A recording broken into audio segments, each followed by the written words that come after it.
Miles Turner liked his solitude. The night shift at Hollogate Station paid little, but it was quiet. He'd sweep the platforms, check security feeds, and make the last announcements for the final trains before the whole world above him went to sleep. There was something comforting about the silence that followed. The air down there never moved, and the hum of the old fluorescent lights was the only reminder that time still existed, until it wasn't. It began one Monday at 2:13 a.m. Miles was sipping stale coffee when the PA system, which hadn't worked properly in years, crackled to life. Train arriving on Platform 3. He froze. Platform 3 had been sealed since the derailment 10 years ago, an accident that killed dozens. He'd read the report back then. Signal failure, operator error, human negligence. He shook it off. The system was ancient. Glitches happened. But when it happened again the next night, at the exact same time, he stopped believing it was a malfunction. And the third night, when the station lights flickered out, and he heard the echo of a train's horn in the distance, a horn that no longer existed, he started to wonder if Hollogate was trying to remember something. Platform 3 was locked behind a heavy gate at the far end of the concourse, rusted chains wrapped across it, sealed years ago. But that night, Miles noticed something new. One of the locks was snapped open. He hesitated, then pulled the chain free.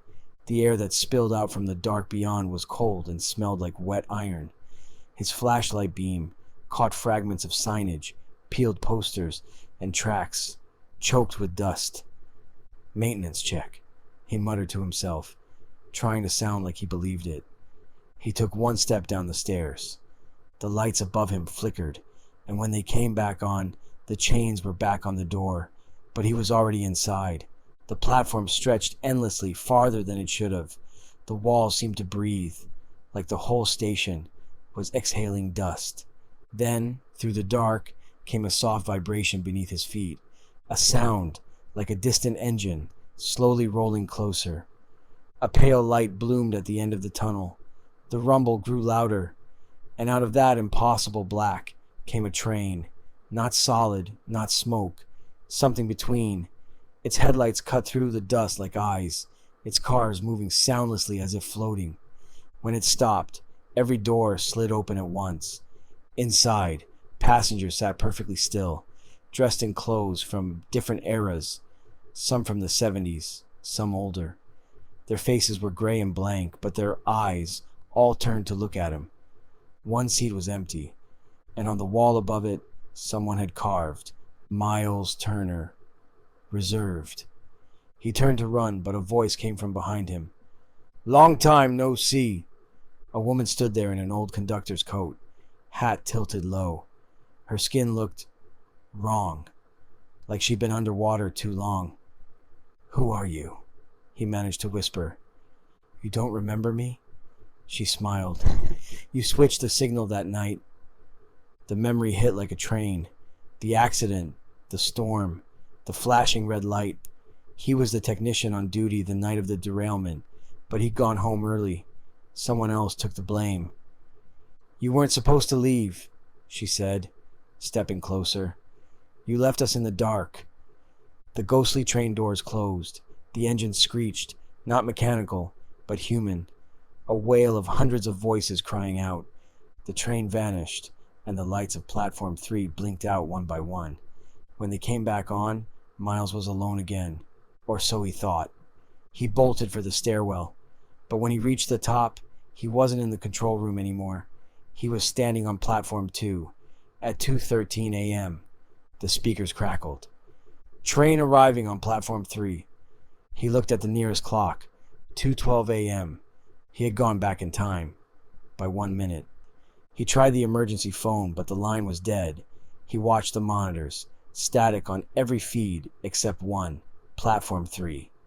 On screen, a man was walking the same path he had moments ago. Same flashlight, same uniform, same every movement. It was him. He watched himself vanish through the tunnel door, and as he stared, a reflection appeared behind his double in the monitor. The conductor, smiling. Then the camera feed cut out. In desperation, he searched through the old archives, trying to find the accident report again. But this time, the file looked different. There was a photo attached. It wasn't the other operator in the control room that night. It was him, Miles Turner, in a black and white picture, dated the night of the crash. But according to the report, Miles Turner had died in the derailment. He stared at the photo, heart pounding. Then his radio hissed. "You're late again," said the conductor's voice. He turned, and the office door was open. Behind it, instead of the corridor, was the tunnel of Platform 3. The train waited, silent, patient. Inside, the passengers no longer looked dead. They looked aware, like they'd been waiting for something. As he stepped onto the platform, the walls shimmered like heat haze. He realized the faces of the passengers were the same ones from his memory, the people from the night of the crash. And among them, in the front seat, sat a version of himself, eyes pale, mouth moving silently, repeating something over and over. He leaned closer to listen. "You left the signal red. You left the signal red. You left the signal red." The conductor gestured toward the seat. "It's time," she said. "Everyone rides eventually." He backed away.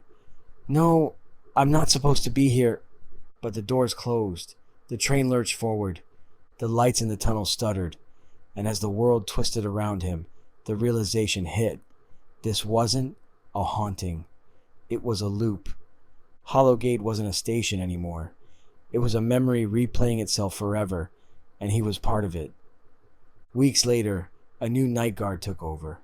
On his first shift, he found a clipboard in the control room with the name M. Turner written on it, and a note that read, "Do not answer the announcements after 2:13 a.m. At 2:13, the PA crackled to life. "Train arriving on Platform 3. He laughed. "Yeah, right," he muttered. Then from the static, a man's voice whispered, "Don't let her see you." The lights flickered, the platform gate creaked open, and from deep below came the sound of a train rolling closer.